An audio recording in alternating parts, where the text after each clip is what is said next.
Hi everyone, and today in this video I'll be telling you how to solve question number 23 for B.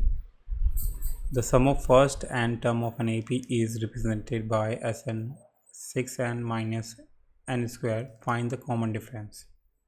तो अगर सम of n terms को यहाँ denote किया गया है या फिर रिप्रेजेंट किया गया है 6n माइनस एन स्क्वायर से, तो हमें कॉमन डिफरेंस फाइंड करना है। तो बहुत ही इजी क्वेश्चन है, देखने में थोड़ा टफ लग रहा है लेकिन बहुत ही इजी क्वेश्चन है। सबसे पहले आपको करना क्या है, इसमें S1 की वैल्यू निकालनी होगी। S1 यानी कि सम ऑफ फर्स्ट टर्म। तो sum of first term basically क्या होता है, ए ही होता है। और वहीं दूसरी तरफ हमारा यहाँ अगर हम अगर S1 निकाल दे इस जनरल फॉर्मूले की वजह से, जनरल टर्म्स की वजह से, तो हम क्या होगा, तो यानी कि इसमें 1 की वैल्यू पुट कर देंगे n में, n की जगह, तो यह हो जाएगा हमारा 1 का स्क्वायर। तो यानी कि ये वैल्यू कितनी आ जाएगी हमारी 6 माइनस 1 यानी कि 5, क्योंकि सम ऑफ टर्म्स का एक जनरल हमारा वो दे रखा है फॉर्मूला, वो दे रखा है इस समय। ठीक है, जनरल फॉर्म दे रखी है सम ऑफ टर्म निकालने के लिए इस AP के लिए। तो ये इसमें अगर हम S1 निकाल पुट करते हैं तो सम ऑफ फर्स्ट टर्म आ जाएगा हमारा। ठीक है, जो second term sum of two terms क्या होगा, sum of two terms basically होता है हमारा फर्स्ट टर्म। देखो फर्स्ट टर्म होता है हमारा A, सेकंड टर्म होता है हमारा A प्लस D।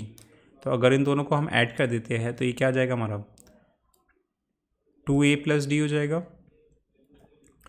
एंड अगर सम ऑफ टू टर्म्स निकालना है तो हमें 2 को पुट कर देना होगा इसमें, ठीक है, n की जगह।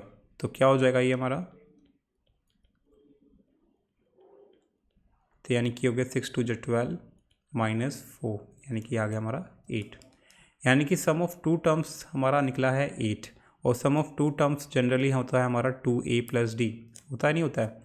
तो क्योंकि फर्स्ट टर्म हमारा A निकल गया है 5, ठीक है, A की वैल्यू यानी कि फर्स्ट टर्म निकल गया हमारा 5। अगर हम इसमें पुट कर देते हैं यानी क्योंकि 2A प्लस D हमारा कितना निकल गया है 8, अगर इसमें फर्स्ट टर्म की वैल्यू पुट कर देते हैं 5 तो D की वैल्यू निकल जाएगी। तो ये हो जाएगा हमारा D equal to 8 minus 10 which is कितना हो जाएगा माइनस का 2। तो यानी कि इस कॉमन डिफरेंस कितना आ गया 2। तो this is how you can solve it. तो आप लिख सकते हैं फाइनल में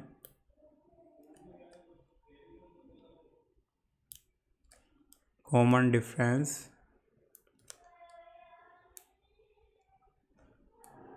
is -2.